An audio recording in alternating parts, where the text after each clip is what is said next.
નમસ્કાર મિત્રો, સ્વાગત છે તમારું આપ સૌની સિયારી ચેનલ યાની ગુજરાત યુટ્યુબ ચેનલમાં હું નિકુંજ પરમાર આપ સૌનું તહેદિલથી સ્વાગત કરું છું મિત્રો। તો આજના વિડીયોમાં વાત કરવાના છે કર્મચારી અને પેન્શનધારક માટે આજના સમાચાર લઈને આવ્યો છું મિત્રો। તો તેના વિશે આપણે આજે વિડીયોમાં ચર્ચા કરીશું કે તમે જાણતા જશો તે મિત્રો નવા વર્ષની શરૂઆત થઈ ગઈ છે અને 18 મહિનાનું ડીએડીએસ લઈને કરાઈ મહત્ત્વની જાહેરાત।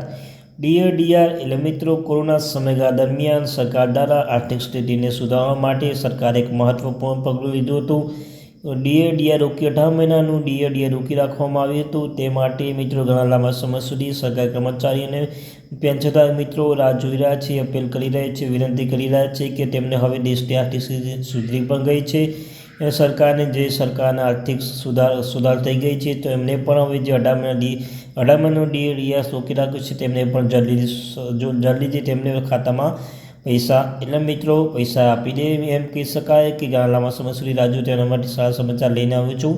તો એના વિશે આપણે વાત કરીશું। વિડીયો શરૂ કરતા પહેલાં ચેનલ બનાવો, ચેનલ સબસ્ક્રાઈબ કરી લો। તમને ચેનલ પર સરકારી કર્મચારી, નિવૃત્ત કર્મચારી, પેન્શનધારક બાબતે, પગાર બાબતે, ડીએડીઆર ચાલે અને કોઈ પણ અપડેટ આવતું પણ જાણ કરવામાં આવશે। તો આપણે આ ચેનલને સબસ્ક્રાઈબ કરીને બેલ આઇકન બટન દબાવવાનું ભૂલશો નહીં। તો ચાલો જાણીએ આજની મહત્વની અપડેટ। સૌપ્રથમ તો મિત્રો 18 મહિનાનું બાકી ડીએડીએસ પર મોટું અપડેટ, કેન્દ્રીય કર્મચારીઓને દિવસે પૈસા મળશે। તો મિત્રો ડીએડીએસ લેટેસ્ટ અપડેટ સરકારી કર્મચારી માટે વધુ એક મોટું અપડેટ આવ્યું છે। વાસ્તવમાં કોરોના દરમિયાન રોકાયેલા 18 મહિના ડીએડીએસ લઈને ફરી એકવાર ચર્ચા તેજ થઈ ગઈ છે કે આ રકમ કર્મચારીના ખાતામાં વહેલી તકે આવી જશે। તો ચાલો જાણીએ સમાચાર પર નવીનતમ માહિતી। દેશના લગભગ મિત્રો 4 વર્ષ પહેલાં ભારતના કોરોના દરમિયાન આર્થિક સંકટમાંથી પસાર થઈ રહ્યું હતું, ત્યારે તે મુશ્કેલીમાં સંજોગોમાં સરકારી કર્મચારીઓના મોંઘવારી ભથ્થું મોકૂફ રાખ્યું છે। પરંતુ હવે આ મહિના સરકારી કર્મચારી એક મોટી ખુશખબર મળી શકે છે। જે કર્મચારીને ઘણા વર્ષોથી ડીએડીએસ રાહ જોઈ રહ્યા છે, હવે તેમને આ ડીએમાંથી વધુ રાહ જોવી પડશે નહીં। વર્ષ 2020માં કોરોના દરમિયાન સરકારી કર્મચારીઓના કેન્દ્ર સરકારી કર્મચારીઓને મોંઘવારી ભથ્થું મૂળવત રાખ્યું હતું, પરંતુ હવે તે ઘણા કર્મચારીઓ વિશે કહે છે કે કોરોના દરમિયાન બંધ કરવામાં આવેલા 18 મહિનાનું ડીએડીઆર 18 મહિનાનું બાકી ડીએડીઆર છૂટવાની શક્યતાઓ છે।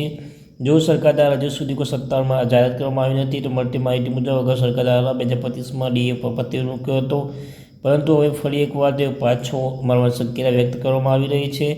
કોવિડ દરમિયાન સરકાર દ્વારા નાણાકીય દબાવના ઘટાડવા માટે જાન્યુઆરી 2020થી જુલાઈ 2020 અને 2021 માટે ડીએડીઆર રિલીઝ થશે। ત્યાં 3 હપ્તા રોકવાનો નિર્ણય લેવામાં આવ્યો હતો, કારણ કે આ સમય દરમિયાન સમગ્ર દેશની નાણાકીય સામનો કરી રહ્યો હતો। સરકાર દ્વારા અપડેટ જારી કરવામાં આવ્યું ન હતું, પરંતુ હવે આ અંગે દિવસોમાં ફરી એક બાબત લઈને ચર્ચા શરૂ થઈ રહી છે। તો મિત્રો આ મહિનામાં ડીએડીઆર કે વધારે રિલીઝ કરવામાં જાહેરાત કરવામાં આવી શકે છે, કારણ કે કેબિનેટ બેઠકમાં આ મામલે માત્ર હકારાત્મક ચર્ચા થઈ રહી છે।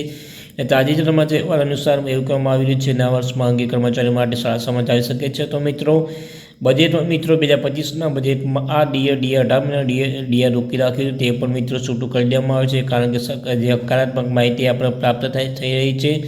તાજેતરમાં 8મું પગાર પંચ લઈને ઘણા સમાચાર સામે આવી રહ્યા છે। 7મું પગાર પંચ લાગુ થવાનો ઘણા સમય થઈ ગયો છે। આવતા વર્ષો ડિસેમ્બર તેના અમલીકરણ 10 વર્ષ પૂર્ણ થશે। સરકાર હજુ સુધી 8મું પગાર પંચ લઈને કોઈ મોટું અપડેટ જારી કર્યું નથી, પરંતુ સંકેત તરીકે એવું કહેવામાં આવી રહ્યું છે કે હવે કર્મચારીઓના પગારમાં કેટલીક અલગ સિસ્ટમ દ્વારા વધારો કરવામાં આવશે। ટૂંક સમયમાં નવી સિસ્ટમની ચર્ચા પણ જે શરૂ થઈ ગઈ છે। તો મિત્રો આ તે માહિતી, થેન્ક યુ વેરી મચ।